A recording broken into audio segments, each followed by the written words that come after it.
Hello, everyone, and welcome back to the channel. My name is Adi, and today we have another team report from Orlando Regionals, and I am joined by another top player. I am joined by the one and only WACKA. How are you doing? Doing all right. I'm doing all right. How about you?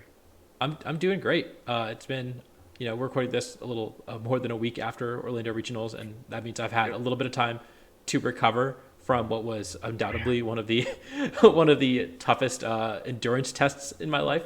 But uh, but yeah, I'm feeling great. Um, Yeah. and I'm excited to hear about the really cool team that you used, featuring Stonjourner, of course. Yep. But first, for those who don't know you, do you want to introduce yourself?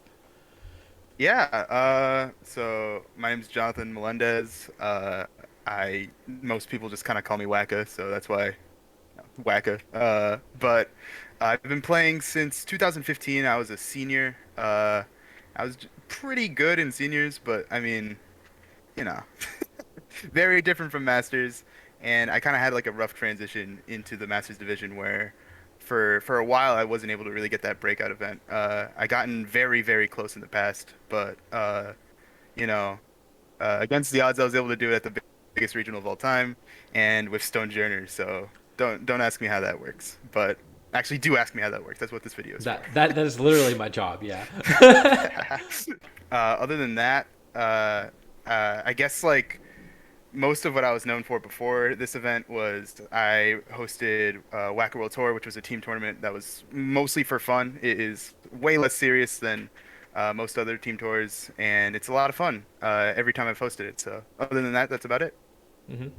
I'm proud to be the back-to-back champion of WACKA World Tour on Oh yeah, oh yeah. Merrill City Merrills, the best team. Shout out to Merrills. And yeah, okay. So let's talk about this team that you use because it is a little out there. And of course, well, it's okay. We actually have seen a couple teams that look very similar to this, except for the Rock, the Rock that's Yeah. actually a Rock, on this team. So tell me about how you put this team together and why did you choose to run Stonjourner at this regional? Desperation. Desperation was how I got to this conclusion. So nothing was really feeling great. I just came back from like bombing San Diego, which sucked because I mean you fly all the way across the country and it's just like, ugh. So, I was testing out a bunch of chords, a bunch of combinations, and nothing was really feeling particularly great for me. I'm the kind of guy who kind of goes off feeling a lot. Like if I don't like something, it's a lot harder for me to really get a grasp on it as well, which does not really play to my benefit most of the time, I've come to realize. But um, in like 2 a.m. I was looking at like Limitless online tour teams, and I saw Slipping Bug. Shout out to Slipping Bug, Pokken legend. Get top 16 at like a Nino tour, I believe, with like balance. It looked like a balance team, but instead of the Garganackle, there was a Stonejourner. I was like, it's kind of interesting.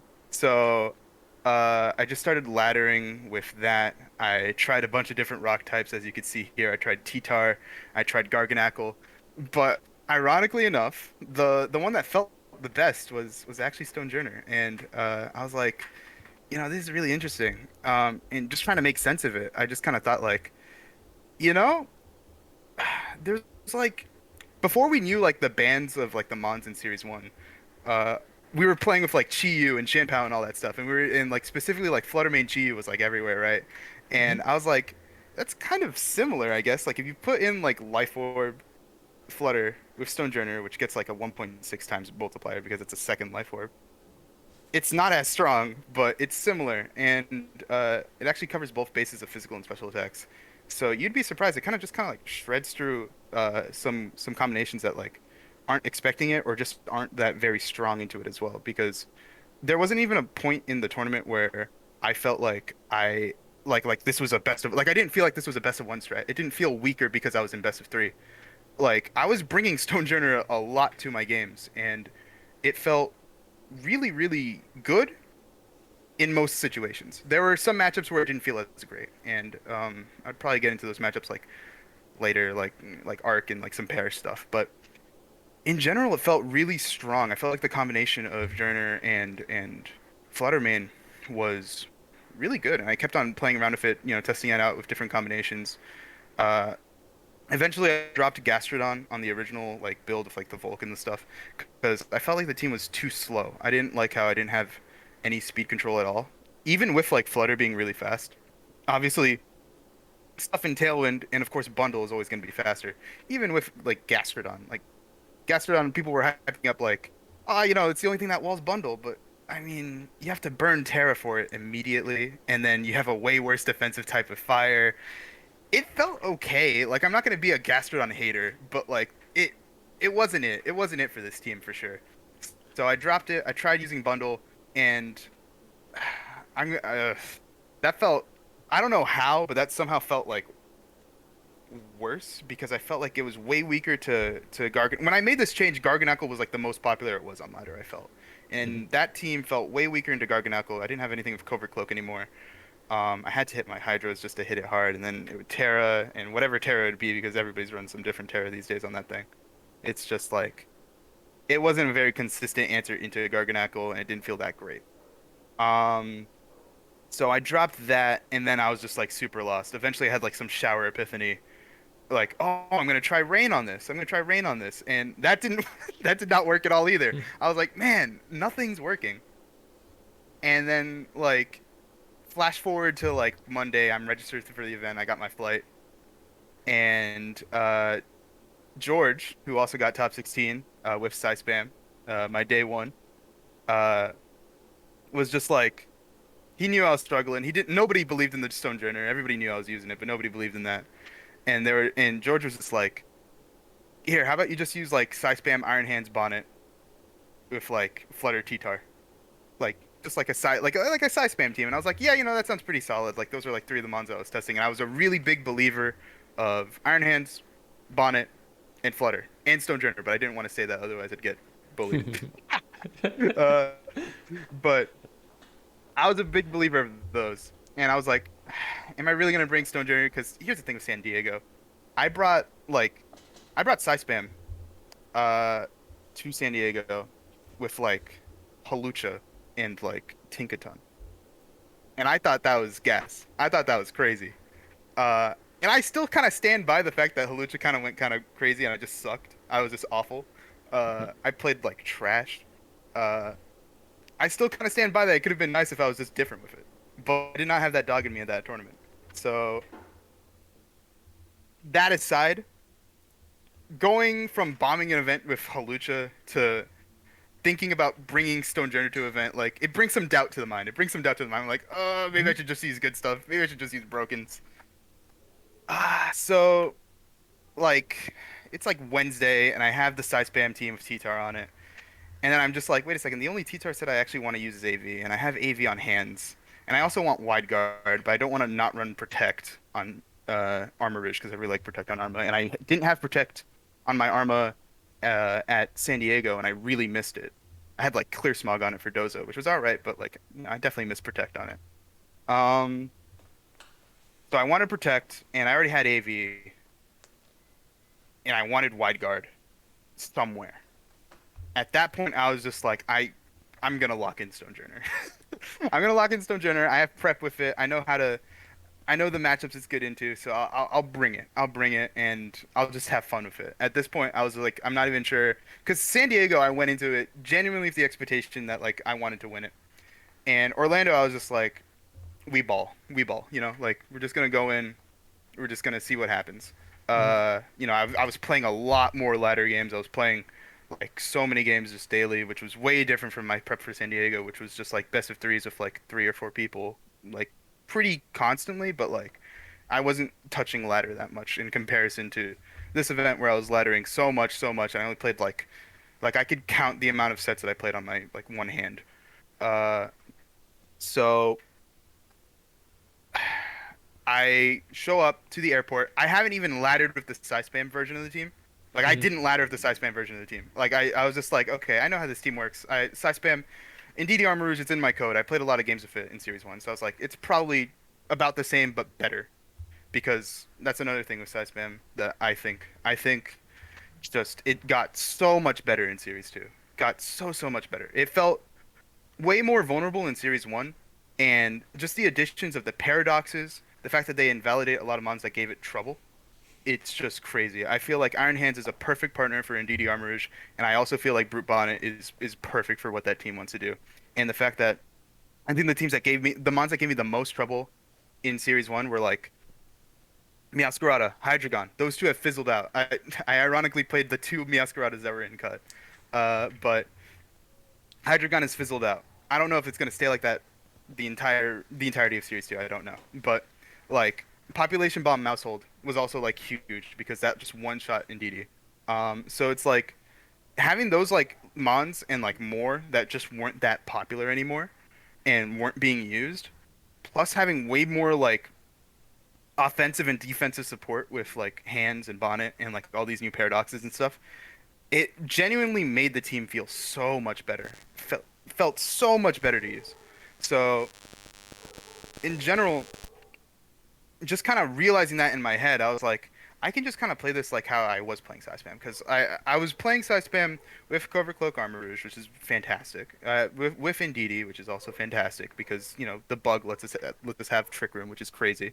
Uh, just like I could continue playing it how I used to play it, but I just have way better mons surrounding it. Like I'm playing Side Spam with Brokens and a Rock instead of like Meowscarada, Tinkaton, Halucha. Makes a Hmm. huge difference. It makes a Yeah. huge difference. So I guess I've just been talking about like my team building process as a whole, but in terms of like Stonejourner, what it brings, I kind of alluded to the fact that wide guard's really nice for the team. Um, it's also just like it's a very surprising offensive threat as well. I've come to realize because it's just like you don't really like you look at its stats and you're looking at the 20 SPDF. You're looking at the 20 SPDF. You're looking at the fact that it can't take a hit if it's a special attack. You're looking at the fact that we don't even have bulk on this thing. So the reason for that is that like if I'm getting one shot by like an icy wind, you don't get one shot by icy wind, but you take like 70%, which is absurd. Uh, the fact that if I'm getting taking that much damage from like a singular stray icy wind, there's no reason for me to run bulk. I'm gonna be running 252 attack and 252 speed, Hmm. and the speed tier isn't relevant enough for me to run Jolly. It just isn't. Like I don't think people are gonna be running Breloom at this tournament. Maybe some people will, right? Well, we But got Brute I definitely Bonnet. did Why don't not you run run into any Breloom? Breelooms. Yeah, exactly. Bonnet's just better. Bonnet's just fucking. Bonnet's just correct. Uh, so 252 Adamant was crazy because you realize past the 20 SPDF, you have 125 attack on this thing. This thing hits like a truck. And those rock slides do a lot of damage. Those things add up. It's very considerable chip to anything that takes neutral from it. Like you're doing like we're talking like 60 to 70% from Flutter. We're talking like 40% to like Sylveons that don't Terrifier. It does a lot of damage, and that will add up. And I think the most notable thing about it is that with 252 attack, uh, not even Jolly, you're outspeeding most common Dragonites. That's like the huge thing. Like Dragonite was very big at this event, especially at like the top tables, and like every single Dragonite that I played in practice, every single one that I played at this tournament, were all slower than my Stonejourner. This was huge when it comes to just like damaging it outright, or even just breaking multiscale. Like this is a check for D Knight, which was very great for this tournament. And one thing I will shout out James Evans because I was running like body press on like over like low kick, and that wasn't great because we had more attack than defense. So I mean, I'm so glad I scrapped that. But James like was in my DMs. I was like briefly mentioning the idea of Stonejourner, and he was like, "Oh yeah, you should run like low kick because that two shots Garganacl." And I was just like, "Oh yeah, because low kick two shot that two shots Gargon T-Tar that like and like King Gambit and stuff. Like why wasn't I thinking about that?" So I ran low kick, and that was so good for dealing with like T-Tars, King Gambits. I didn't play any Garganacls, but low kick has generally been crazy, and it's actually really nice for like some end game scenarios as well. Like there was an end game in my top 32 set, game one, me versus Geo, where it came down to him needing to headlong my partner and then headlong my Stonejourner again, and I was at full health, so I had Sash. So it was three headlong rushes that he had to commit to, and I just was able to low kick him three times before my Stonejourner died and close out the game. it's really nice, and the fact that like again it just has so much attack that you're able to like rack up a lot of significant damage with it while also, the power spot coming in clutch for the rest of your partners, which like pretty much all do damage except for the Indeedee. It's just there's also like the opportunity cost of Stonejourner as well because uh I feel like a lot of teams actually do want to double it, but then you have to ask yourself like, do I really want to double the Stonejourner? Like Hmm. I feel like a lot of people have to come into like the the dilemma of am I really gonna double this thing or should I just target down the mon that actually gets power spot boosted with this thing, right? Hmm. And actually I was watching the Kyle and Rob report that got published the day of recording this. And they mentioned that, because they have 5 protects, that's really good for open team sheet. Not I definitely felt that for this team. I only have 4 protects, but just like I feel like I have a lot of mons that want to get doubled. I like a lot of mons that want to get doubled. So the fact that you know, most if not, yeah, most of them have protect, like there's that layer of doubt, and like sometimes you could just click protect with Stonejourner, and then if they double it, they just burnt their turn. Hmm. So this mon is like really really interesting. I really liked it a lot, and I would not be opposed to trying it out some more. I think it does have some staying power. Yeah, I mean it. That all makes a lot of sense. It seems like it checked all the boxes, and it has. I mean, like you said, it has. I had to look up its stats while you were talking. I did not know it had that Yeah. base 125 attack stat. It sounds like it's really doing damage, and there's like when you see like a flutter main on field and it's not focus sash, you really just want to hit the flutter main and try to kill it. And so having that option just to click attack system journey, maybe protect your partner, makes Hmm. it so much more Pokemon. So yeah, I can definitely see this going kind of crazy. Yeah, and for what it's worth, the rest of the Pokemon in the team, I think you picked a lot of like really like a lot of choices that really popped off at San Diego. Like Brute Bonnet was not the most common Right. Pokemon, and but it does do a lot of damage, especially when it gets a essentially a Life Orb boost. Hmm. And it did really well at the regional at Orlando. Same with like Armarouge and Didi, that combination, especially with Iron Hands next to it, did really really well. It was super represented in Top Cut. So yeah, I mean, you had a lot of the strongest Pokemon in the format pair, and then occasionally you just said, yeah, actually these Pokemon are going to get even stronger, and that's a really really cool way of building out this sort of team. Hmm. Uh, it's just like I guess a way of just kind of like of how I approached it was just like how could I find a way that I could play a mode that wasn't super hard committal to side spam because I feel like side spam as a whole, like I actually talked about this with George. We weren't actually like leading in DD Armor Rouge that often. There are very fringe cases where we actually do lead in DD Armor Rouge because I think like when you're playing at that high of a level, everybody has like their plan for in DD Armor Rouge. Like everybody Hmm. has like their general idea of how that matchup is gonna go. So like it doesn't feel as effective.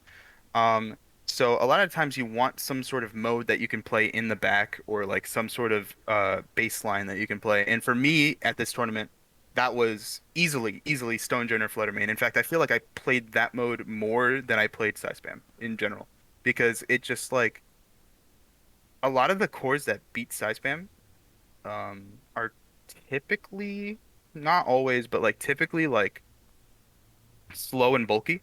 Um, and Flutter Stonejourner just kind of punishes that. Like it just pelts a bunch of attacks at it, and then you could kind of whittle them down for the side spam mode to kind of really kick in the back. Or maybe you just don't bring side spam. Maybe you bring like one of them or none of them, and you have Bonnet or Hands who could really clean up at the end because they're so bulky. So yeah, that's kind of how I went with the approach on the team. And you could kind of see like a lot of the other teams at Orlando. They also had side spam in a different mode. They had a whole group of people using side spam Dozo, or like even my Series 1 team at San Diego, I didn't have pure side spam. I had side spam and then Indeedee Halucha. I feel like that's the way to kind of build side spam going forward. I don't think you should be hard committing to it. But I mean, there's always like the counter argument, right? Because Alex Soto's team from Liverpool, that was pretty hard side spam trick room, right? Like you had the Mhm. Torkoal and stuff like that. So I mean, definitely nothing I'm saying is certain, but you know, yeah, I mean, that's the other thing. Is like it's an early format tournament. No one really knew it was good. I mean, you mentioned right, you didn't know what you were going to bring until a couple of days before the tournament. I feel like yeah, I've never been to a tournament and talked to so many people before a tournament where no one was confident in their choice of team. I didn't meet yeah, a single person who was like, I actually, am feeling it this tournament. I know I'm going to do well. Like not a single person. Everyone was had no idea what the metagame was going to look like at this tournament and no idea if their team was the right call. And so when you're facing such an uncertain metagame, putting the most powerful options that you can on a team, and in your case, literally just like powering them up as much as possible, is going to catch a lot of stuff and just overpower a lot of teams. And so I think it was a really, really strong call, both as far as like Psy Spam with Iron Hands goes, because those Pokemon go so well together. Psy yeah, Spam Iron Hands Fluttermane for Bonnet was like I mentioned, like that was super common in Top Cut. There were a couple different teams like that in Top Cut, and then on top of that, having that option where it throws off everyone's kind of lines into your Armarook with that power boosting, with either boosting the life form Fluttermane, boosting your Armarook. Like you just had so many different cool ways to disrupt people's mhm, game plans into what was a metagame that people were trying to build really wide for, or count mhm, for a lot of things, and then you said no, I'm going to take my team that does its thing and just power through you with a lot of different right. options. So yeah, I thought it was a really really good call for this tournament, and of course you did really well. You got all the way to top 16 out of 780 players, the biggest regional ever. So yeah, let's talk about the team itself. So you talked a lot about Sojourner, and Mhm. but let's talk about the other pieces, which are I'm sure equally important to the team. Oh yeah, absolutely. And tell me about why you chose these Pokemon and why you trained them the way that you did. Yeah, so um a lot of my friends will argue with me that on this specific thing, but I think Iron Hands is the best mon in the format. I think Iron Hands is so good. Like Bundle and Flutter, like those names get brought up a lot in the conversation, and they're probably right, but I'm not a big like just in terms of bias, I'm not a big fan of using Iron Bundle. Feels like I'm playing the lottery every time I'm laddering with it. So uh, Iron Hands just feels unfair. So you'll notice that there's a lot of numbers on that spread, and there isn't actually that much attack on it, which is why we are not Drain Punch for close combat to sort of make up for it. I just wanted it to be the most bulky Iron Hand spread as possible, while also still maintaining some attack and some like calcs that we needed. Like can't think of that many off the top of my head, but they're important. They're important. Um, this defense is basically like you live Specs Moonblast from Fluttermane, and then you also tank EQ from Dozo, and I believe you tank Wave Crash from Dozo as well if they're running a lot of attack. And I don't think a lot of them actually do run like as much attack as we're calcing, so like you might even be able to tank it better. Mm-hmm. Um, this spread just like it's so tanky. It's so tanky, and it makes up for the fact that we don't really have recovery and the fact that we're clicking CC, so we're making ourselves like a little frailer. We could afford to click CC. We could afford to do these things. I like overall Iron Hands was phenomenal. Did I stumble on that? Oh, whatever. Phenomenal, and I just really do believe it's if it's not top one, it's top two, but it's Mm-hmm. not top two. It's top one. And then the bonnet. So a lot of people were running loaded dice with bullet seed, and I really like that set as well. But a lot of times when I was using it, I was like, I really want this to have some sustain. I think the thing I missed the most when using bonnet over Amoonguss was the fact that I couldn't like regenerate her and get some HP back. Um, and I felt like that was really valuable for my team because, as I just said, our own hands doesn't really have sustain. It's just kind of like a big tank. It's just like it takes hits, but it can't really recover them back. Um, and um, I definitely probably will consider switching to Bullet Seed potentially in the future if I decide to run this team some more. Um, Mostly because it's really good for just immediately getting rid of Sash Bundle, Sash Flutter. just immediately without having to double it. It's really Mhm. good for that, of course, which is why I think that set is so strong. But I actually had a friend, Michael, who used this team at a beanie tour this week, and they said that they actually really liked Citrus. They really liked the sustain it brought, the fact that like it could take a double and still like survive those hits with like around 40 to 50 to 60 HP, like around that range.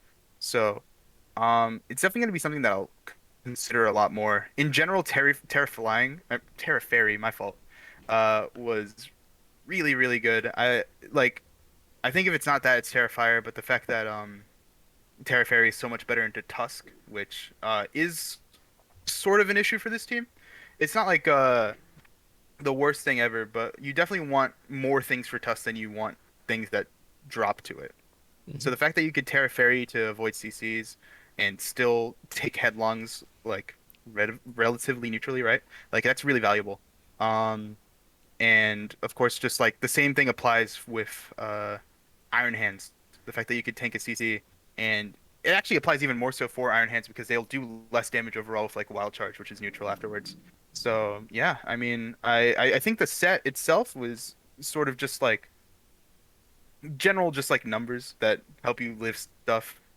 Like there wasn't Mhm. really a specific calc that we wanted to hit. We just wanted to make sure that whatever most powerful, most common attack and what could follow up with that, we could live with like like significantly like around like a 40 to 60 HP range and still have enough attack where we're still hitting hard of seed bombs and crunch and yeah, like it's crunch, of course, because we're playing it with psychic terrain a lot. We don't want to be clicking sucker. In Mhm. general, I don't really like sucker. Just me personally, I don't really like sucker being my only form of a dark type move. I feel like sucker is usually a lot better on mons that can, click another dark type move. Like Meowscarada can click knockoff, King Gambit can click, Kowtow or Assurance or that kind of stuff. So when it's like my only form of dark coverage and stab, I'll take Crunch. I wish it got a better Dark type move. I wish this thing got knockoff. That'd be so good. But Oh, yeah. that'd be crazy. Uh, yeah. Oh my God.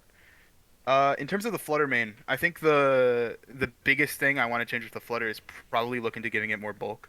I was dying to a lot of stray hits.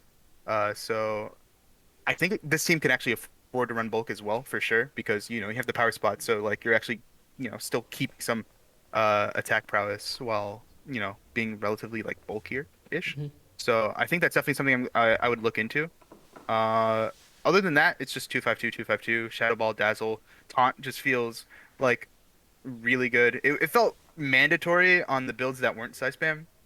Uh, but it still feels really good on this side spam build because you want Taunt for stuff like Dozo. You don't want them setting sub on you in case your plans go awry, because usually your plans into Dozo are like get Trick Room up and then wall with Bonnet and hands, that kind of stuff. But in case that doesn't work out, in case they have like some mods that could make it like troubling, like King Gambit, if they have their like King Gambit Bonnet. I played Tang, like round two, and he had both Gambit and Bonnet.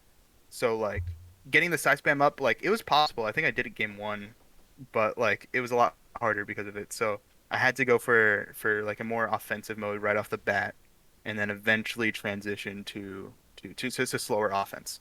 Mhm. So the taunt really helped in that case. So I I think like you could maybe experiment with like Moonblast. You could maybe experiment with like Sub, even like Perish. I thought about like just like as like an end game thing if you're up like two mons and stuff. You could maybe do that, but I think taunt is just the best move right here. Yeah.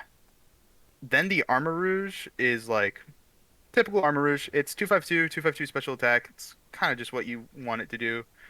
Covert Cloak, Terror type Grass because we don't want to get slept if we can help it. It also just helps if we don't want to take like a super effective hit. But there's definitely an opportunity cost there. Like, then you're not a fairy resist. So definitely not something you want to be clicking too often unless you can help it. Mhm. Especially since we have mons that just benefit from clicking the Terra button way more than Armor Rouge. Uh, it's Covert Cloak mostly because I didn't want to deal with snarls. I didn't want to deal with like flinches or any other side effects that could have thrown away my like any sort of game plan with that. I really liked Covert Cloak in Series 1. I really like it here. Arbin, who also got top 16, shout out to him, was using weakness policy to sort of bypass the snarls and actually like stop them from clicking it in general, which I think is really sick. And I was really close to considering it, but there is some other stuff that sort of like turned me away from it, like struggle bug, in case I played some, which I did in. I think Tang had struggle bug on Volk, but I might be forgetting, or I might be misremembering that. Uh, if I played Sand, I didn't want to get flinched to death, so Cover Cloak definitely helps with that. It was just a safe pick for me, but I think weakness policy might just be better in most scenarios, so that's something to look into. Other than that, yeah. Indeedee, Indeedee, it's broken. They give it Trick Room. I don't know what they were thinking. Uh, Helping Hand was really, really nice, but sometimes I would HH and then Armor Cannon or Expanding Force and I would miss KOs. So I'm thinking like it could be like Heal Pulse, it could be like some other sort of support move that could really help the Trick Room matchup. And that would actually also give our team even more sustain. So like if you would go like Heal Pulse, I would probably just straight up go loaded dice on Bonnet. I feel Hmm. like that could be something looking into. But I mean, overall, like Helping Hand was still like solid. I was still clicking it a lot in turns where like I wasn't really doing anything else of Indeedee. So yeah, that's about it though. Like all these mons were super important, Hmm. and there are definitely like some changes that I would make, but that just kind of comes with like changes that I would make or would consider. But that kind of comes with the territory when like you're just kind of given a six and you're just like running with it. Like this is not like a perfect team that was like perfectly labbed for days and days on end. This is just kind of like good stuff that I think I could do well with, and Yeah. we'll see how it goes. I mean, we saw how it went. You did really well with it. Yeah. And Yeah. so I guess you mentioned, yeah, there are some changes that you would make, and you kind of talked about those. What were some of the matchups that you had? Were there any matchups that you thought were really tough or that you had very specific game plans for? Yeah, yeah. The number one matchup that I would say was the toughest for me was actually just like an individual mon. I think Arcanine really gives this team a lot of trouble. I think Arcanine just like leading it is a lot of issue because even if we have Covert Cloak with our Armor Rouge, if they're Terra Dark, they could just kind of wall us and we're forced to click Armor Cannon. It gets really awkward, especially because like half of the Arcanines that I ran had Gothitelle on it too. So like just locking us in while we're dropping our own like defenses, it's like pretty awkward. Another thing too is that like we can't even like flutter Stonejourner mode into that because they can burn the Stonejourner or they can just flare blitz the flutter main and just one shot you. So Hmm. like it kind of puts you in this really awkward situation. Uh I don't think I led that exactly into no, I think I did. Okay. So versus Nails, it was funny because I think I tried Stonejourner Flutter, and then he led Gothitelle Arcanine. I was like, crap, I can't really do anything into this. So I switched out Flutter because I could do that with Shadow Tag, brought in Indeedee, and then I protected, I think, and then the next turn I was just realizing like, oh wait, my thing gets just burnt next turn. So and now I'm stuck here with this friggin' thing that can't do anything. So I'm just like, okay, he's gonna burn my Stonejourner. I'm just gonna side target the thing. I'm just gonna let it die. That was definitely the most worthless. That was definitely the most worthless Stonejourner felt, and that was my play too. I had to side target it. I was just like, I gotta get this thing out of here. That's so funny. Did you win And that game? uh, yeah, I did That's crazy. because I did that. Uh, but it was definitely like we were talking after like a couple rounds after. He's just like, yeah, no, I just don't see why Stonejourner was good. I mean, you brought it into me and it was just worthless. You had to kill it. I was just like, yeah. Uh, but yeah, like those matchups, uh, definitely feel rough because Arcanine just like it has a lot of options into us. So I think for the future of like this sort of team, finding more ways to deal with that is definitely like essential. You can't be losing to a Gloomon like Arc like that. You Hmm. can't. So, uh, it's not like an auto loss. It's just really, really hard. And especially when you're like in round nine playing Gothitelle Arcanine and your brain's fried, you know, Yep. uh, it's not fun. It's not fun. I think besides that, I'm shocked I didn't play this. I was expecting not to play it in like the high tables, but I'm shocked I didn't play a single Roaring Moon. I didn't play a single one throughout the tournament, and like I feel like Moon gives me like a lot of issue because it's sort of like a like T-Tar, except I can't just one shot it with low kick. Uh, it's just like I'm on that I can't expanding force and I can't armor cannon, so it just kind of sits there and walls my stuff. Hmm. Uh, and my main options are like mons that die to acrobatics, like Bonnet. I could spore it, dies to acrobatics. I have to get it in Trick Room. Fluttermane, it dies to acrobatics. So it's like it's definitely like when I was looking at the six on my team builder, I was like, oh, I really hope I don't play any Roaring Moons, and I got bailed, so I didn't play any Roaring Moons. But Yeah, yeah. that sounds like what the T-Tar was on the team for. Mhm. But yeah, that makes a lot of sense. I guess you can like, yeah. It was also, like, if they're attack boosting, then your Fluttermane style speeds it, and you kind of pin it with Mhm. Flutter Stonjourner. And I think a lot of them were Yeah. attack boosting. But yeah, if they're speed boosting, especially, then it sounds like your team might have a lot of trouble Yeah, with it. there was a guy like super high on ladder who was just always like beating me up just constantly. Running like Sylveon like Steel Roaring Moon with like booster speed stuff. So like it was like really awkward because it was just like, man, they can't even Terra Flying and I can't Rock Slide it. So it's like weird. Hmm. Uh, but yeah, they were kicking my butt like constantly. And I was like, oh man, this dude's probably going to Orlando. But I didn't see him at Orlando, so either they bombed or they're going to Melbourne. Yep. Uh, Uh, yeah, and then think yeah. Go on. so It's cool. It's cool. tell me about some of your other like common lead combinations or game plans that you had. Yeah, yeah. So before I was Psy Spam, one lead that was super good into opposing Psy Spam and why I was so confident in the mirror was Stonejourner Bonnet. Stonejourner Bonnet just kind of like steamrolls through Psy Spam. Like it's not like an auto win matchup, but like if you get a flinch, it's an auto win matchup. So if you get just one when you're just spamming rock slides, it's like really good. And just in general, like you don't even need to fish for flinches. Just the fact that like you're hitting that hard into Armor Rouge is just really nice. And the fact that you're constantly pressuring KO with Crunch, which is power spot boosted, it's really solid. And like most things that like sort of beat just rock slide crunch game plan, game one or turn one, are things that probably won't break Sash or probably won't set up Trick Room. So it's just like you could just keep clicking with Rockslide and Bonnet, and you just kind of beat Indeedee Armor Rouge lead. That was another thing I didn't actually play that much, which was Psy Spam in general, just the Psy Spam mirror. I was really confident in it though because of the Bonnet Stonejourner lead. So into Psy Spam, that was definitely what we would do. We would just lead Stonejourner, Bonnet, Rock Slide Crunch. I'm saying we like I got anybody convinced on this stuff. No, I didn't. No, I didn't. Uh, I mean, I did get Mike. Shout out to Mike to run into the Beanie Tour, but that was post. That was Hmm. post regional.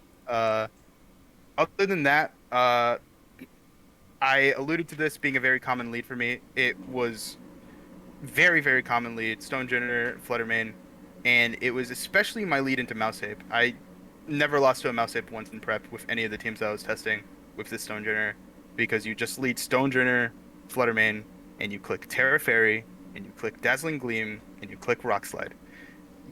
They're not touching it. And another fun thing about Annihilate is because they're all running bulk, they're not outspeeding you either. They're not outspeeding your Stonejourner. Hmm. So like even if they kill the Flutter turn one, their Annihilate is in almost constant kill pressure. There are very few things that they can do to actually like kind of put them out of that situation. One thing that I saw, like the closest a Mouse 8 player got to beating me on ladder, was like one thing that they did is that they saw through it. They rage fisted my Fluttermane, and they beat up my Stonejourner just to break the sash. So they knew that their their mouse hold was dying, and then they brought in Bundle in the back, and then they actually have kill pressure on the Stonejourner. Flutter's gone. That was the closest they got to beating me, but they still lost. They still lost. So like, I'm very confident in that matchup. Hmm. I think just like Stonejourner Flutter is very anti BS. I think it's actually genuinely very anti BS while still being its own sort of shade of BS. Uh, Hmm. and like in general, just like another mon that's anti BS is Indeedee. Like this, all of the stuff that I was talking about with Mouse Ape was all just my testing before I was even using Size Spam on this stuff. Because Indeedee, you bring in Indeedee and you follow me and they can't beat up. So like you're chilling. In general, like you're not stressing if you're a Size Spam player and you're playing Mouse Ape. It's very positive for you, in unless it's like very fringe cases where like the Annihilate is like Dark type or something, which is like weird. But Hmm. uh, yeah, no, like that was definitely my most common lead. I would say against Parish, there are a couple leads you can do. My personal favorite, or not like Parish, but like Gothitelle stuff, because Gothitelle itself is like a very restrictive mon. Yeah. My personal favorite leads were Fluttermane and Didi, because you could just switch out Flutter whenever you want, and you could maybe like depending on their lead, you could like quick alternate into side spam mode like that, or you could just bring in a bulkier mon to sort of uh, either provide pressure into killing the Gothitelle, which you could do with Brute Bonnet with Crunch, or any other situation. Like you could just bring in hands and you could just keep on pivoting while getting some damage in. Um, and you could probably do the same with Indeedee Iron Hands. There were a lot of times where I was playing Goth at the tournament, and I was very heavily considering leading Indeedee Iron Hands because you could Volt Switch in those situations, right? But it's Hmm. like it's a little bit more like scuffed because they could always protect on your Volt Switch, keep you locked in and stuff like that. Or maybe they have Arc, we're not Terra Fire, so we might get burnt. But we do have Follow Me, so we could prevent that. It just like I feel like most game plan it could definitely work, but I feel like most game plans it becomes restrictive. And then not only that, but uh just like there are certain like reasons why Iron Hands is a really good mon, specifically to lead because of fake out. Hmm. And we have our psychic terrain, we can't fake out anything. That was actually a pretty common occurrence. Like sometimes I was very much debating just being set up Iron Hands. Like just between rounds, I was like, man, I wish I was set up Iron Hands with Terrifier or something because like fake out, like it's clutch when it's clutch. But if I Hmm. have my own psychic terrain, I'm kind of hindering the usage of my own mon. So it's a little difficult. And like also that would help a lot into my problems with opposing Arcanine because then I don't get burnt. I still get intimidated, but I have setup. I have either like SD or belly drum or whatever the heck I decide to run. Hmm. Um, so that's sort of why I think it could be a good lead into those Gothitelle stuff, but probably Fluttermane and DD is probably what I typically would go into on that because you have helping hand, you you have Shadow Ball. You're actually providing a lot of kill pressure onto the Gothitelle. So like if they lead Arc and if they Terra Goth, and if you just like play like conservatively, you could just bring in Armor Rouge and then actually start putting in pressure on the Arcanine. I think that's what I did against Marcus Dion in round 9, but I did not know my calcs. I tried armor cannoning a Terra Dark uh Arcanine with helping hand and it lived at like 2 and I was just like That it's is over. a rule to kill. I think most Arcanines. Um, Ah, yeah. We did man. that. I lost to that. That was my loss in Swiss, and I did the calculate afterwards, and I was like, yeah, okay, that's a roll in Yeah, your favor okay. to kill. Um, I can't be mad though because I think my play in that turn was just targeting the Goth all the time anyway because they're Fizz Def, so that kills too. mhm. Oh well. But yeah, that's a great segue into the tournament itself. So Yep. again, I think you went A2 and you got finished Hmm. up in top 16. Yep. Tell me, I mean, this tournament was very special for a number of reasons. It was kind of a crazy experience all around. Tell me about your Oh yeah. tournament experience and some notable matchups. Yeah. So I've definitely kind of hinted at the fact that like I hadn't had a breakout performance for a while. I've gotten very very close. But like it just kind of never happened. And like the past 5 majors I went to, Salt Lake, Frankfurt, Secaucus, NAIC, and then San Diego, I bombed all of those. In fact, all 4 of those events that I went to in Series 12, I had, I think, less wins than I had at this tournament overall. Like I had less wins at all of those events that I had at this tournament. So I was definitely on a pretty bad streak, and it sucked too because before COVID, I went like I did the gauntlet at Dallas. So I started like 1-3, and then I went like 1-3 to 7-3, and I got points, and it was sick. I was like, I had doubts, but like my losses were kind of BS. So like I knew that because I was able to win out in that fashion, I was like, pretty good, pretty solid. Hmm. And I was kind of riding that high, and then COVID hit, and then I kind of just fell out of caring a little bit during the online era. Came Right. back and then was just bombing events constantly, and it kind of sucked. It really sucked, because yeah, like it. Of course, it's gonna suck. I've been playing in Masters since like 2017. I haven't gotten a breakout event despite going to these events, and it's just like especially when you're friends with so many good players. Like I have like the I have the honor that like I just kind of like am friends casually with just like these top guys, and it doesn't like make a difference that they're top guys. It's just like these guys are just like, my day ones. So Hmm. it's just crazy. Uh, but sometimes it sucks. I think when I was like, or like during seniors especially, and like after I got out of seniors, a lot of like my reflective view of how I did at events were just like, oh my God, I did crap, and then like these guys are gonna think less of me because of it. That's not the case. That's never the case. But that's how I felt for a little bit, and then eventually, after I realized that I was still friends with these guys when we weren't having events and stuff like that, and like I kind of got out of my own head about that, I was like, oh, it's cool, but now I'm bombing these events and I'm seeing all these people still do good at events, and now I'm kind of jealous. I like, why ain't that me? Why ain't that me? That's what I Yeah. was thinking. So it took a lot Yeah. of like, I feel sort of, that. yeah. I feel that 2022 is the same for me. It's Uh, friends hanging out with like Alex and Justin, and they're killing it every single event, and I'm like, shit, I'm not cutting anything. Um, and man, I it, was just like, yeah, I mean, hey, it turned around for both of us this year, so you yeah, know, yeah. absolutely. And that's the other Um, thing is like, yeah, like it's they're still your friends, it's still great to hang out with them, it's still great to watch them oh do yeah, well. And I at least for me, I learned so much from just practicing with them and watching them play all the time, and it's made me a significantly better player, even though it's definitely frustrating to see them do well when you are using the same team a lot of times and not nearly yeah. doing as well. Like it's frustrating, but it's also like, it's still great to just see them do well. Like Hmm. I had a pretty embarrassingly loud pop off when I cut this event that I just want to apologize for in general to anybody who heard. Uh, but even that, I'm pretty sure I was still less like elated and happy than I was just seeing Emilio run the gauntlet in Secaucus. There's downs and then there's ups, and like you got to focus on the ups more for sure. Hmm. You got to focus on the ups. So Absolutely. like that's sort of what I did at Orlando, because it was just like, I was at the screw it we ball mentality, so with like this team that I didn't even ladder with. So I was just like, I'm gonna have fun with it. It's Orlando. Like, I'm pretty sure some of my friends are gonna be cutting, so I could watch them and like cheer for them no matter what happens. So I'm just gonna, and like we're all gonna be hanging out for the weekend in Orlando. So just play the game, and that's what I did. I just played the game.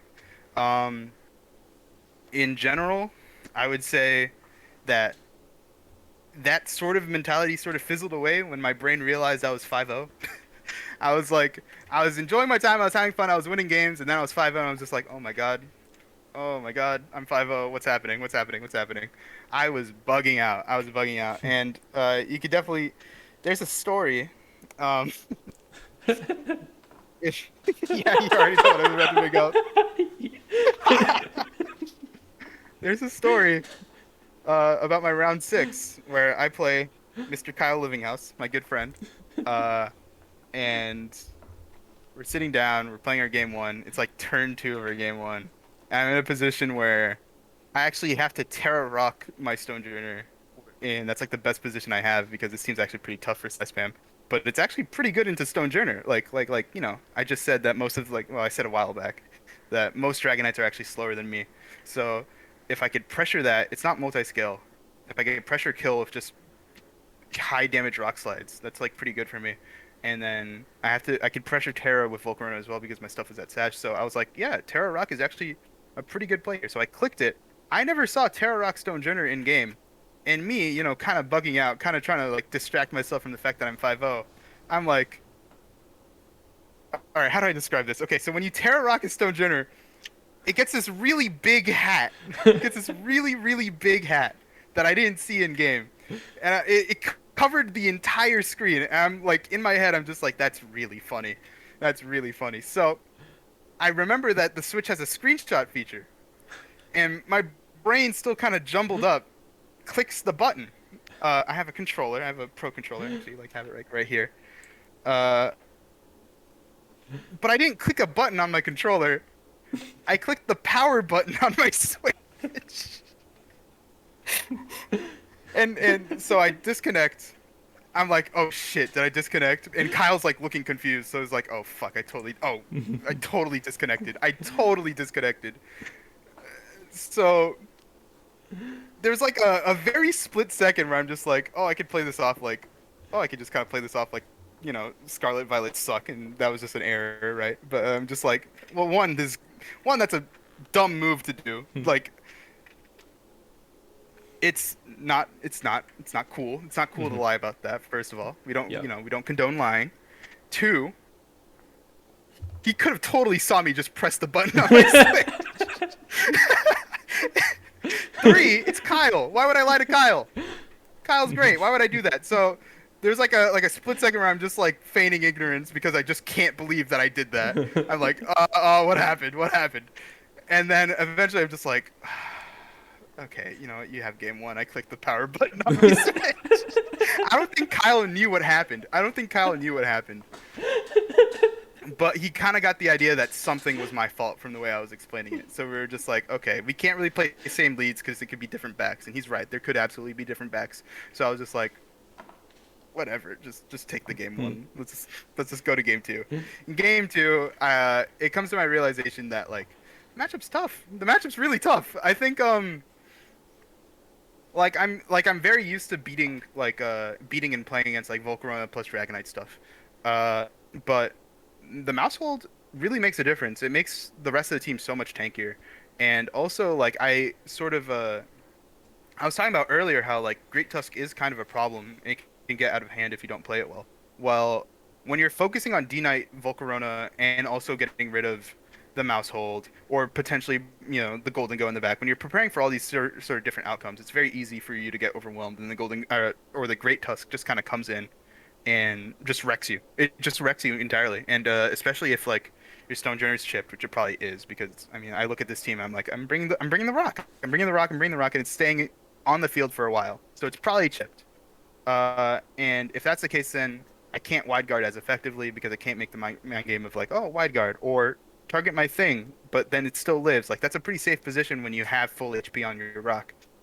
Uh, but like I said, I couldn't really do that against him game two. And I think even in the position where I had the Terra Rock Stonejourner, it was still a weird spot because I think he quiver danced before that. So like in general, I think it was really hard, and I think Kyle played it very safe as well.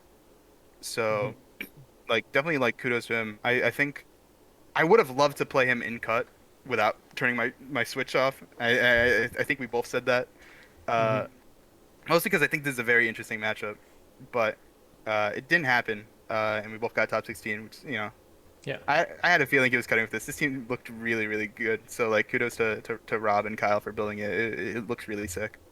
Hmm. Um, but that's my round five story right there. Round six, round six. Um, Definitely one of the things to happen in a VGC tournament. Uh, and of course, Kunal heard about it and he Hmm. told friggin' everybody. So, Yep. uh, it's good. I mean, I'm at least glad that one of my Swiss losses was mostly due to human error. Yeah. Yeah. Hey, look, you finished above him anyways, so it works out. Oh, true, Yeah. true. Um. Eat Yeah. that, Kyle. Eat that. Okay. Uh, So, tell me about some of the other sets that you played. yeah, yeah. So immediately afterwards, I was stressing out because I was like, "Oh man, I just lost because I'm a moron." And immediately I got paired up with James Evans. Uh, Hmm. Very fun set, very fun set. It was very clean. And I actually one thing that I noticed, I think both of us noticed immediately as we were playing game one, is that uh, the Rock kind of goes crazy on this team. The Rock kind of destroyed him. It kind of destroyed him. It was kind of crazy. Um, Obviously he still played it uh like great because it was just like it was still close. It was still close. It went to game theory and all that stuff. But there really wasn't that much he could do because the bundle isn't Sash, the the Tusk isn't Sash, so that means that I could just have like if I have an opening, I can just start spamming slides or spamming expanding force, and that's basically sort of what I played around into. Obviously the big obstacles in this game plan were the T-Tar. But the fun thing about that is that I mentioned that James Evans was the one that recommended me running low kick. I don't think he saw that I had low kick at this because game one, I click low kick directly into his T-Tar. He's like, damn it, damn it. I was just like, oh. But in general, I felt like the low kick pick was just kind of safe because the only way AV T-Tar survives it if it switches out or it terra flyings. If it terra flyings, that means that my Armor Rouge immediately has way more leeway, Mhm. and I force the Terra into that, which is less valuable for him because he wants to Terra the D Knight. He wants to Terra the Great Tusk. You know that those mons are the ones that he wants to Terra. So in general, that's why I think low kick is so nice for those mons because it just forces Terra onto things that maybe the opponent didn't want to Terra. And best case scenario, they don't Terra and you get a KO. So that was really good. Like Stonejourner just like went to town on the D Knight especially, and also it stopped Syl from tearing as well, which uh, isn't really too relevant, but like just the fact that you could just kind of like discourage it from Terrifier because you're just spamming rock slides and chucking rocks at them is really nice. It's really really nice. That was definitely one of the cleaner sets from my later rounds. I will not lie to you. Um, my next two wins after beating James Evans. I definitely got bailed. I definitely got bailed. Uh, most notably, there was a really, really, really rough matchup I had against Alberto immediately after, where I knew immediately looking at team preview that I could not break Alberto's screen stuff without some sort of witchcraft, without some sort of voodoo magic. Uh, Alberto Lara. basically, Alberto I believe he went 6-4, so I don't think he got points, but Hmm. he was using Corviknight, Grimmsnarl, a very similar team to what he brought to Series 1, like Scarf Garchomp. It was really tough. Like just the screen stuff and combinations with the Scarf Chomp really pressure my team a lot. So game one, I get thrashed pretty much, and then game two, uh I get like a f- I get like a crit. I get a crit through screens because that's like the main thing that these screen teams are pretty weak to. I felt this when I was using screens in like Gen 8 as well, like early Gen 8. I felt like you just Gen 8's way more like occurrent because you have way more stuff running scope lens and stuff like that, but like um it's very like vulnerable and susceptible to just getting kind of crit. And that's sort of what led me to bring it to game three. And then game three, it's like Stonejourner put in like extra mileage because like I got a 3 turn sleep on the Corviknight, and then I was just spamming rock slides as a paralyzed Stonejourner.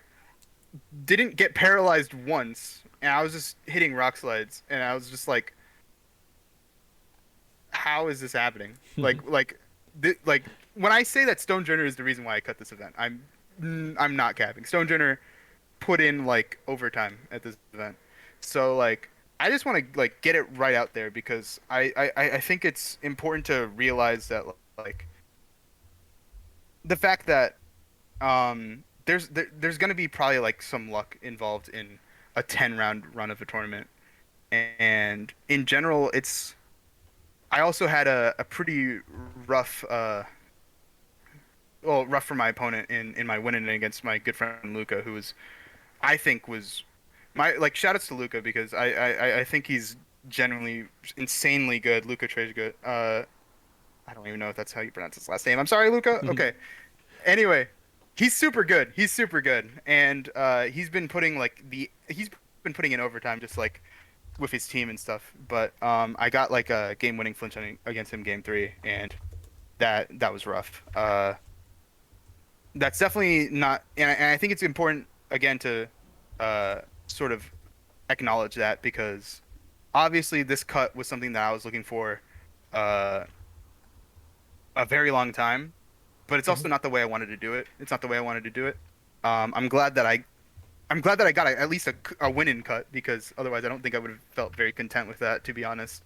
Um, but it's definitely not like you could look at this matchup right here and it's just like the Arcanine gives me a lot of trouble. The King Gambit gives me a lot of trouble, and you have a lot of mons that sort of just play very safe and can kind of move around my offense like a Moongus, and then you have a lot of mons that are really threatening in the back like Dragonite. Again, a Dragonite that got outsped by Stonejourner. So Hmm.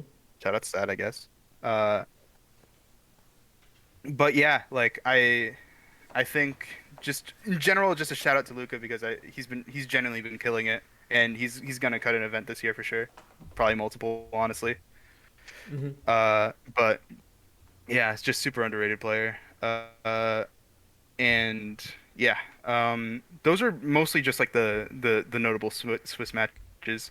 Hmm. Uh, I guess like I And can take so, solace in the fact that like I played pretty well in like most of them, but I like around like after my set with James Evans, like I definitely felt the fatigue. I definitely felt the fatigue, and I definitely was not playing optimally against uh like I mentioned it briefly, but like I was feeling super like fatigued playing Marcus Dion in with the similar team that Nails ran, which was like, the Gothitelle Arcanine stuff. mhm. And like kudos to him, he was still playing great. So like for future reference, it's just like I was playing really good in the early rounds, and I just need to keep that energy up for the later rounds, and I think it was like, solid. Um, Yeah, I mean, in thankfully, general, I want my yep, of thankfully, course, we'll right? never have a 10 round event again, so you won't have to deal Oh with yeah, this yeah. Oh gauntlet my ever again. God. Um, but Thank you. yeah, go ahead. Um, yeah, I mean, I'm so glad I never have to play a 10 round event. I'm so glad I'm 2 for 3 on points for those at least. So I think just for future events, the, I take a lot of solace in the fact that I'm not as content as I thought I was because I got this huge event. I got this huge event. It meant so much to me that I finally got that top cut because I knew I could top cut. I knew I could do well at these tournaments for a very long time. I was getting wins against top players, but I just wasn't getting those placements. So having this was like having this happen was really great. But there's like the little things where I realized that like yeah, it finally happened, but there's so much more that I could have done better. There's so much more that I could have done better. So I'm very happy that I'm not being complacent. I'm not. I'm like the complacency is like that's just like death to me because it's like I feel like right before COVID when I was really feeling myself and stuff like that. I think I got complacent. I think I got complacent. I wasn't really approaching practice different. I was just approaching practice to how it worked for me in the past. And for this prep, it was very different. I feel like in the past I would ladder a lot, like twice a week, and then this time I was laddering not as much as I like those days where I would ladder, but I was laddering every day, and I was just like forcing myself to just play to get an understanding of the format, because that's another thing too. I think a lot of people were downplaying the importance of ladder because when you get high up, it's like, people are gonna close their sheets and stuff against you, and it's like, is it really open sheet practice? Is best of three open sheet just like better?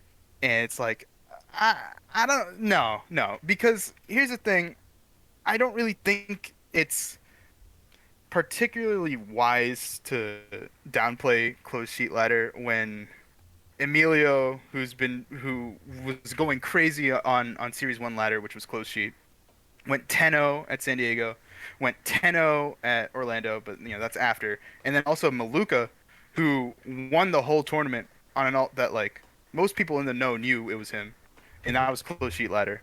Um, it was just like I don't think it's very wise to really downplay the importance of ladder. And I think what it does for the player, like if you're willing to learn instead of willing to get the points and willing to get the GXC, because I feel like if you do that, like you're just gonna get frustrated. You're gonna get frustrated at the close sheet. You're gonna get frustrated at the cheese, because you're gonna be running into cheese. Um, and I think you get so much more of an understanding of what people are bringing, what people are testing, what people are using. Uh, because it isn't just like a thing that you like, oh, I want to test this matchup for so and so regional. You can't really do that because it's such an early format. There's such an early generation in its usage where like you could test like your flowchart or like what you would do into like Psy Spam or something with like these four mons plus Indeed Armor Rouge. But if you play Psy Spam with, you know, completely mons that you prepped with. Like that could like one mon can just kind of change the way you approach your flowchart. So like I think just for this tournament in general, it's just not this tournament, but this generation, the current state of the format in general, I think it's way more valuable to sort of get the understanding of like general usage and what general mons can do for a specific team or how your team approaches each matchup on a matchup basis instead of a on a core basis. Like I felt like I was understanding more of how my team worked when I realized when I was looking at opposing teams as the whole instead of like the core that it was built on. Hmm. And I think that's something that you can kind of tunnel vision on if you're just playing best of threes with like your friends and running and labbing matchups with. I think there's still importance with those, of course, because I mean I still did like a couple best of threes and stuff like that. Like I did a couple best of threes when I wanted to test like so and so matchup, like specifically Dozo, because Dozo like it's strong but it's not unbeatable, but you need a plan for it. So like for stuff like that, I would like ask my friends, hey, can you run a couple sets of Dozo with me? I want to see how this works. I want to try this out. Like I feel like a lot of teams have more of a approach to Dozo than even the people using it might think, but you just kind of have to understand it, right? Hmm. So that's definitely what I think like labbing should be for. But I think for San Diego, I tunneled too much on like cores and stuff instead of general mons and their usage and their value. So yeah, that helped a lot. Yeah, definitely. And especially like again, early format where one, the format is so wide, and two, it's like a lot of unfamiliar Pokemon. You have to ladder to really get that familiarity with all the Pokemon and what they do, Hmm. and how your team interacts with them, and what all the different sets are, and like I don't know, like have a gut feeling for your damage rolls. And I mean, for what it's Yeah. worth, I think part of why your team is so cool is it absolutely destroys the gut feeling that people have when you have sets like these, and the Stonjourner. So yeah, no, I absolutely agree. Okay, I don't feel as strongly about laddering. I'm one of the people who does not. I believe that laddering is inefficient practice, but I do think that it's still something that you have to do, especially Mm. early format, Gotcha. to do well. All right. And, yeah, it doesn't. It like definitely best of threes cannot replace laddering. Laddering definitely has a role. Hmm. So Yeah. No, I've I gotten definitely think both have a role. I've gotten some slack for that opinion before. So I know. and I mean, it's I had that opinion too. I think for formats that are a lot more centralized, like GS and stuff like that, like I'll take best of three any day. Like best of three, because like so much more centralized. So like you have an idea of like what every other core like kind of wants surrounding their mons, right? So mhm, like for that, it's like way better, way better. But yep. like yeah, like for like we're in the Wild West right now. We're in the Wild West right now, so it's good to sort of understand the territory and stuff like that. Like I'm an ecologist, I know this stuff. Mhm. Yeah, we'll But see.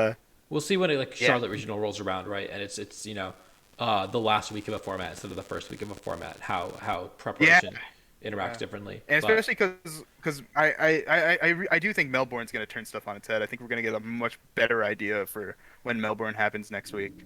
mhm, And yeah, but yeah, absolutely. definitely definitely value ladder, definitely value best of three, but like putting more focus on something that I wasn't very comfortable in the past, which was laddering a lot because uh it's just in the past it was just frustrating to me just laddering. I like you said I thought it was inefficient, Hmm. but it definitely just has a lot of value into it, and I think that helped a lot with sort of understanding the Yeah. things that sort of need to do. Because if I have a general like understanding on the field, that means that like I'm not gonna get like blindsided by a matchup that I didn't realize was garbage. Because that's what happened to me at San Diego. I play like Murkrow plus Mousehold, and I'm just like I don't have anything for this. Okay, go Hmm. next, I guess. Yep. Um, but yeah, I guess going back to the tournament itself, you Yeah, talked yeah, about your Swiss rounds, um, yeah. Hmm. and we had okay. So I've mentioned this in my team report. I mentioned this on Twitter. We got out of the venue at 11:30 p.m. after they finished hack checks and whatever, and we were supposed to be back at 7:45 a.m. For round one, or for top cut. So how was your night, and did you get any like preparation done? Okay. So my night was I get okay to start. My night before the event was horrible. Was horrible. Okay, so I took a spirit flight from Newark. Uh, and I was supposed to be on that plane at like 10 o'clock and then get to Florida at like around 1. And I was fine with that. I wasn't getting that much sleep, but I could get sleep on the plane. I could get to my friend's house at like my friend Brady's house at like shout out to Brady, by the way. Thank you for hosting all of us. But I was supposed to get there at like 1:30 ish, you know. Airport's kind of far from his house, but it's cool. It's fine. Um, Flight gets delayed. We don't know why it gets delayed. Nobody knows why it gets delayed. I'm freaking out because it's just like, am I even on the right terminal? Because the board where it says like what flight's next is saying like Houston, and I'm like, it's been saying Houston for like 2 hours now. I was genuinely waiting there for like 2 hours. I did not get on the plane until midnight. It got delayed 2 hours, and apparently like they were just holding up the plane at Orlando. I guess because it was like windy or something. It was very windy the night I left, so that might be it. Hmm. But that sucked. I got on the plane. It was midnight, and it took them like 50 minutes for them to even move the plane. Like everybody was boarded. So like we didn't take off until like 1 a.m. And I get there at like 3 at MCO. I I order an Uber, and the Uber driver that I get, it was actually like really cheap, which was surprising because I thought it was gonna be like way more expensive because it's super late at night. But it was pretty cheap. The Uber driver that I ordered, so like MCO is like shaped like an eight. It's like shaped like an infinity symbol. This dude was going around the O and wasn't going to the exits. He kept on missing the exits. I was watching him in real time on my phone. He kept missing the exits every time, and it's like 10 minutes each time he misses an exit to get to where I'm at. And I'm just like, oh my God. So after like the fifth time he misses it, I'm just like, oh my God, I can't wait. I'm already like beyond upset because of the whole thing of like the Spirit flight being delayed. I just cancel the flight. I mean I cancel the Uber and I order another one. The price shoots up from $30 to $50, and I'm Oh just like, shit. okay, whatever. Okay, just book the thing. Just book the thing. Get me out of here. Get me out of here. Guy comes in immediately. We get there. It's 4 a.m. by the time I get there. Everybody's asleep, and I have to sit on the couch. I just sit on the couch right there, and just hope I get any sort of hours of sleep. I wake up, uh, barely get ready to like go to the event, and then just head straight there. I got like 3 hours of sleep, and then I'm just gaming for the entire day. I'm just gaming, and then like round 10 happens. I cut. I'm really excited, and then everybody's like pissed off, and I don't know why. And they're like, "Bro, it's 11:30." I'm like, "Oh, it's 11:30." Like I remember sitting at the top cut table, just being like, "Oh man," because like for me it's like kind of crazy. Like I'm always the guy who has to like wait for my friends to be done like getting their switch checked or whatever, right? Hmm. So I'm like, "Oh man." I'm actually sitting here, but like all my friends are pissed. All my friends are like, "Bro, it's 11:30. Just let me go. Let me go to sleep." And I'm like not even looking at the clock. I'm just like, I did a top cut." But as soon as I got to Brady's house again, I was just like, I was so tired. I wanted to take a shower and just like revitalize myself. I got a big Buford from Checkers, and I did not do any prep. I could have done prep. I could have done prep because my opponent, who was Geo, did. Oh, I didn't even talk about my top cut. Okay, my set against Yeah, Geo was yeah. pretty cool. Stonejourner went crazy. And then Confer had the Parish Dozo stuff, which was really awkward for both of us. I think it was really, really awkward for both of us because we kept on having to get like turns right against like that was the match where I led side spam. That was the match where I led in DD Arma. Hmm. But anyway, yeah, my night was eating a big Buford from Checkers, and then actually, can you give me 1 second? I need to get something. Yeah, go for We it. were doing Secret Santa, and like we did it like super late, but we brought all our gifts, and I got a gift. So let me show you it. So George got me this gift. I didn't know that George was my Secret Santa. Uh, and he like gave it to me in like he stuffed it in a blanket, and I had to like unravel it. And when I unraveled it, it was it was this. I don't know if you could see it. You got to turn your thing off. I Your gotta green turn my screen off. background up. Okay, yeah, Yeah, got you. rip Stonjourner. Rip the hinge. All right, give me 1 second. Yeah, all right.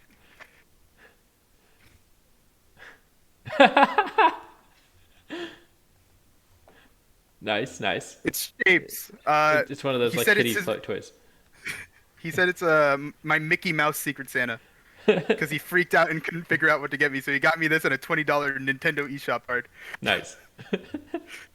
But yeah, other than that, that's how my night went. Uh, it was I definitely slept like a baby. I definitely slept like a baby. I wish I got like a couple more hours of sleep, but Hmm. I mean, what can you do? You have to be up at like 7:30. The convention center wasn't even open at 7:30, by the Nope, way.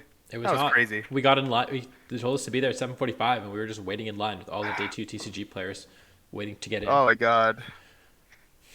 But I felt pretty energized. It felt like I could play a lot better than the end of my day one. Hmm. And I did. My only regret during cut was that I timed out during a turn that I was during my turn against like Carson, and that really could have changed how the game went. I don't think I Hmm. would have like won actually. I think it was still like a very real like end game scenario where we had to like guess whether I had to guess like whether he was gonna double protect in the last turn or trick him or not. But basically the board position was I had my Iron Hands and I had my Brute Bonnet.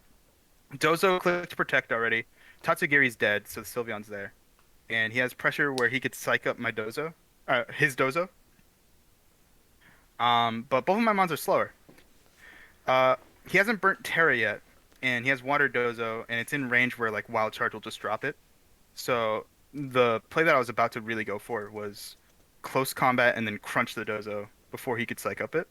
Hmm. Because I was expecting him to Terra Dragon. He does Terra Dragon. I time out and I get wild charge spore because like the 50-50 it wasn't even that much of a 50-50 because it was just like me getting into my own head. I was thinking like maybe he doesn't psych up and he hyper voices that turn, which he could do, predicting the double. But like that's fine because then Dozo's like dead and then I have like way more pressure with Indeedee Arma in the back than I would with just like mons that die to psych up hyper voice. Uh but it was still like not over. I think like there was still like a very good shot that I could have lost that even if I got that turn right. And in general, it was just like what game one came down to was just me getting my calls right. Game two was me bringing like me kind of like getting like confident with like me being up a game, so I tried like Flutter Stonjourner. That was not it. And then game three, it was Carson getting all of his calls right. So like kudos to him. But like it just kind of sucks. It just kind of sucks because like two of my three losses were like not entirely off human error, but still human error. Like that's definitely something I need to work on for sure. So I'm glad like that I have that in mind for the next big event, which will be Charlotte for me. But in general, Awesome. like this team is very, very, very, very underrated. I think my team too, but also like Converse team. Oh, Carson's team. Gotcha. Yeah. Okay. uh, I think it's very strong. I think there's a reason why it was like number one on ladder for such a long time. Hmm. But yeah, Yeah. And of course, your team also very strong. Also had a chance to, to beat those yep, teams. And you of got course, all the way to I think what 11th or 12th place out of 780 players, the biggest regional ever. So, crazy. really, really impressive performance with Stonjourner with a super cool team. So yeah, I guess yeah, those are all the questions that I had. This and again, I definitely recommend you try this team out. It's super cool. There's a Very fun. there's a rental on screen right now, and the paste will be in the description down below if you want to try it out on Showdown or something. And of course, WACKA is Twitter will also be in the description if you want to follow him on Twitter. Um, but yeah, did you have any final words or shout outs that you wanted to give? Yeah. So I already shouted out a lot of my friends throughout the report, but I want to give just a quick shout out to them already and some others. Huge shout outs to George, James, Brady, uh, and Z. Z I didn't give a shout out to, but Z has been uh, Z is like we talk a lot of crap to each other like back and forth, but she generally like has always been rooting for me to get to get this result. So it's been great, and we're always rooting for each other to do the best we can. And yeah, so huge shout outs to her. Shout outs to Gaspacho in general. They're fantastic. Shout outs to Emilio. I hate that guy. God, stop winning. Stop winning Swiss games. Uh, and yeah, just sh shout outs to well, okay, shout outs to James and then shout outs to James Evans. James Evans for just like again the low kick stuff and also just being a bro. Shout outs to Rob. Rob's sick. So yeah, like I have so many people to shout out. Shout outs mom and dad, shout out commission money, shout outs uh yeah, shout out to Spirit. Actually no, scratch that. But yeah, I mean I think most people that I'm very thankful for know that I'm thankful for them. It means a lot to have gotten so much support for getting Top Cut. When Like I won't lie, like when I was back at the house, I was just kind of like looking back on my Twitter and just seeing all these people just like so happy for me, and I was just so happy. Like it's great. It was great. And I'm so glad that they were rooting for me. Uh, and yeah, it just means so much. It just means so much finally getting this result. But yeah, that's about it. Yeah. Well, thank you for coming on the channel and sharing your awesome team and your incredible run. And yeah, Thank you. Thanks thank for you all for having me. watching. Yeah, thank you for coming on again, and thank you all for watching. And until next time, I will see you all later.